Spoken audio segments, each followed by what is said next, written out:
Hello and welcome to the Al Monitor Brief. It's April 2nd. I'm Kristen Tallman. Today's main segment is a look at the top business stories this week with Al Monitor's chief business correspondent, Jack Dutton. But first, let's get you caught up on the headlines. Doubts grew on Thursday over the fate of a Gaza truce plan that, as the week began, had raised hopes of an end to nearly 7 months of war between Israel and the Palestinian Hamas militants. Top U.S. diplomat Anthony Blinken has urged Hamas to accept a Gaza truce plan, despite an Israeli warning that the army will keep fighting the group after any ceasefire. EU chief Ursula von der Leyen on Thursday announced $1 billion in aid to Lebanon during a visit to the crisis-hit country and urged it to tackle illegal migration to the bloc. The U.S. President Joe Biden has stayed mum about the rowdy student protest against Israel's war with Hamas in Gaza that has rocked American college campuses in recent weeks. Biden has so far kept the contentious subject at bay,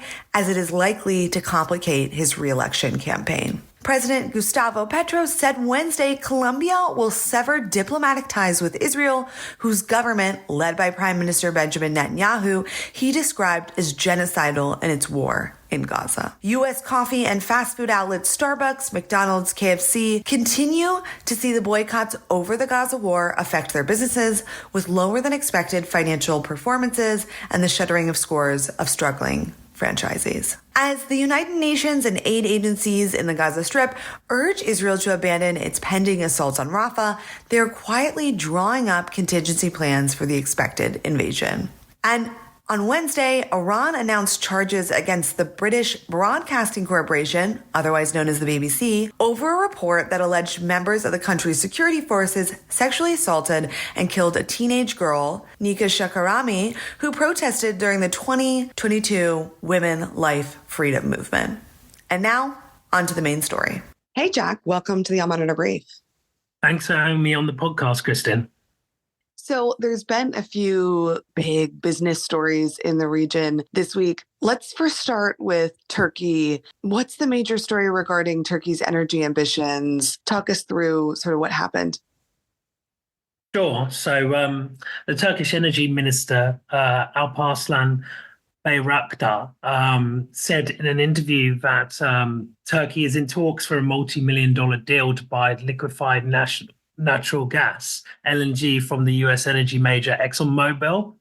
And it's quite a big deal they're talking about. The minister said the agreement could last for 10 years, but the commercial terms are still being negotiated, including the price. And the whole goal behind it is for Turkey to diversify its supply of energy to make it less reliant on a single country or company. And a deal being discussed would see ExxonMobil provide Turkey with about 2.5 million metric tons of LNG a year. And it will be enough to have covered around 7% of Turkey's 2023 natural gas consumption. So it's quite a significant deal. And for its part, I guess ExxonMobil is aggressively expanding its LNG portfolio to 40 million metric tons per year by the end of the decade, which is around double of its 2020 output. And the LNG chief of the company said in March that ExxonMobil was way ahead of schedule with its plan to double output. Okay. And is this a game changer for the Turkish economy as well? Yeah, I mean, it's obviously a very significant deal because Turkey is very reliant on Russian gas.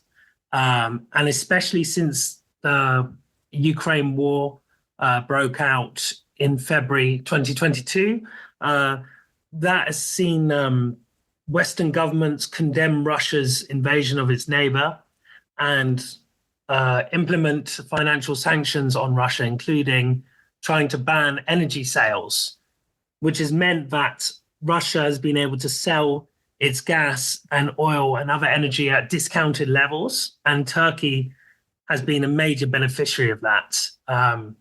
According to the US Energy Information Administration, in 2022, Russia accounted for about 39% of Turkey's natural gas imports. And then that's followed by Iran with about 17% and Azerbaijan 16%, and then the US at 10%. And also Turkey, to a lesser extent, imports LNG from Algeria, Nigeria, and Qatar, as well as the US, which I've already mentioned with natural gas. It is quite significant in the sense that it marks a pivot away from Russia. However, the experts I spoke to doubt US LNG is going to displace Russian LNG, and Russian gas is still very much the main component for Turkish gas imports, and Turkey imports most of its gas.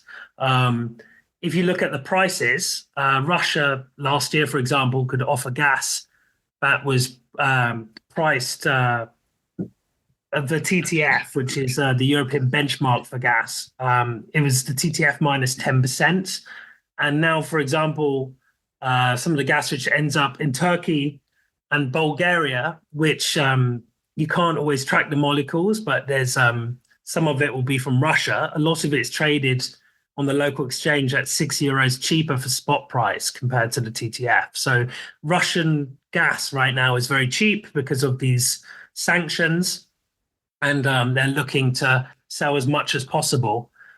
In terms of what it means more widely for Turkey and the economy as well as the politics, it's actually quite, it seems with the Exxon deal, it's quite transactional because there's been quite a few developments recently with Ankara-Washington relations been warming. So after Turkey in July 2023 dropped its veto to allow Sweden to join the NATO military alliance, the US allowed sale of 23 billion worth of F-16 warplanes to Turkey, and Turkey has ambition to acquire more of these jets and produce them on its own soil for its own stability. And it's still, I guess the relations are still quite testy because Erdogan postponed his visit to Washington on May the 9th. But analysts I spoke to believe this Exxon deal might be part of a wider political deal which involves F-16 security guarantees and Sweden joining NATO, which is a result of Russia's invasion on Ukraine. And Sweden, which has historically been a neutral country, is looking to shore up its own security. So it's pretty significant as a deal. However, Turkey is likely to be one of the main clients still for Russian gas. So it's very symbolic on a political level, and it is a big deal, but it's not necessarily going to completely change the dial when it comes to Turkey's reliance on gas, because at the end of the day, they want the cheaper product, and they've been relatively neutral in the Ukraine conflict and even acted as one of the main mediators to the conflict. Okay, so this is sort of, I mean, it sounds like for Turkey, it's quite good. They're diversifying their portfolio, kind of appeasing both sides, which is sort of a classic Turkish foreign policy approach. Jack, let's go over to sort of your neck of the woods, your side of the pond. So Abu Dhabi-backed Redbird, a consortium financing group backed by leaders in the UAE, pulled out of the deal to buy the Telegraph. Why exactly did they do this? And what's next for the Telegraph if they don't have a bidder? Well, since kind of last fall, Redbird IMI, which is a consortium led by the former CEN executive Jeff Zucker and financed by Abu Dhabi's International Media Investments, which is an investment vehicle backed by the UAE Vice President Sheikh Mansour. And they've expressed a lot of interest in acquiring Telegraph Media Group since last year. And in December, they effectively took control of Telegraph Media Group, and it repaid the owner Barclay family's debts, including 735 million loans secured against the media outlets. And also the Barclay family had owned £1.2 million, or around $1.5 million, to Lloyds Banking Group, which is the biggest banking group in the UK. And Redbird IMI paid that debt off. And they were very keen to acquire the newspaper, which is a conservative newspaper. It's very close to ruling Conservative Party. But on April the 30th, the company announced that regrettably, the approach and the takeover is no longer feasible. And a lot of this is because there was a lot of scrutiny, political scrutiny on both sides of the aisle about the deal, because there were concerns that if the deal was to go through, it would allow the UAE government too much access to UK government, and there would be a crackdown on press freedom, and the paper would be used to serve the agenda of the UAE government. So it would be a form of soft power. Lucy Fraser, the UK Secretary of State for Digital Culture, Media and Sport, announced in November that she was minded to issue a public intervention notice regarding the acquisition, the 600 million takeover of TMG Group. And a couple of the leading media competition watchdogs and regulators probed the deal and looked into public interest considerations. And Ofcom, which is the Britain's media regulator, concluded in March that the UAE has a clear political and broader commercial incentives to influence editorial line of the Telegraph with the proposed Redbird IMI takeover. Redbird, of course, has denied this and said there would be standards for editorial independence. There would be independent advisory boards to make sure that there's no political influence on the paper from the UAE side. And furthermore, the UK Parliament is finalising legislation that will effectively prohibit any level of foreign state ownership of the UK print news assets and newspapers. And Redbird IMI falls under the law's definition of foreign power. So it would have made it very, very difficult or practically impossible for the deal to go through. But it is quite funny because when you look at the proprietorship of the UK press, you already have quite a few foreign owners, such as the Australian media mogul Rupert Murdoch or Evgeny Lebedev, which is infamously the son of a former KGB agent, and he owns the Evening Standard and the Independent. Yeah, I was going to say, it doesn't seem like foreign owners of newspapers are all that foreign in the UK. But Jack, thank you so much.